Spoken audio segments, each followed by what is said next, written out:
سبھی دیکھنے والوں اور سننے والوں کو میرا سلام۔ میں رئیس الدین قاضی آرآر اس یوٹیوب چینل پر آپ تمام کا خیر مقدم کرتا ہوں۔ آج ہم اورنگ آباد ایئرپورٹ پر موجود ہیں۔ حجاج اکرام کا مقدس حج کے سفر سے وطن واپسی کا سلسلہ جاری ہے۔ آپ دیکھ سکتے ہیں حجاج اکرام کے عزیز و اقارب رشتہ دار ان کے استقبال کے لیے ایئرپورٹ پر موجود ہیں۔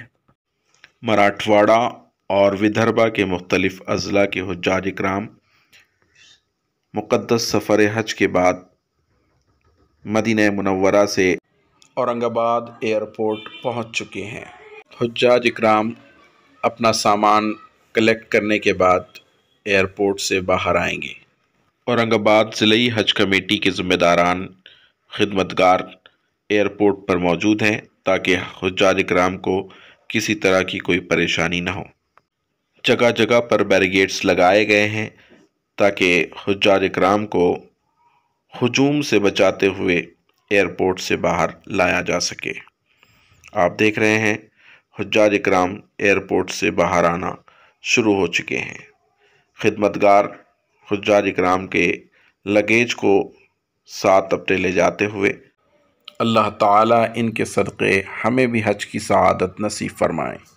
ان حجاج نے اپنے ماتھے کی آنکھوں سے کعبۃ اللہ کا دیدار کیا ہے۔ نہ صرف دیدار بلکہ کعبۃ اللہ کا طواف کیا ہے، حرمین شریفین میں نمازیں ادا کی ہے، غار حرا اور غار ثور کا حسین نظارہ کیا ہے۔ یہ وہ حجاج ہیں جنہوں نے منی، مزدلفہ اور عرفات میں قیام کیا ہے۔ انہوں نے مدینہ منورہ اور مکہ مکرمہ کے ان نور برساتے حسین پہاڑوں کے نظارے دیکھے ہیں۔ ان حضرات نے سب سے بڑھ کر روضہ رسول صلی اللہ علیہ وسلم پر حاضری دی ہے، جس کے بارے میں پیارے آقا صلی اللہ علیہ وسلم نے فرمایا، من زار قبری وجبت لہو شفاعتی، جنہوں نے میرے روضے کی زیارت کی مجھ پر ان کی شفاعت واجب ہو گئی۔ اسی لیے کسی شاعر نے کیا خوب کہا ہے، ادب سے اور عقیدت سے میں ان کی آنکھیں چوموں گا، ادب سے اور عقیدت سے میں ان کی آنکھیں چوموں گا، جو اپنی آنکھ میں رکھ کر مدینہ لوٹ آتے ہیں، جو اپنی آنکھ میں رکھ کر مدینہ لوٹ آتے ہیں۔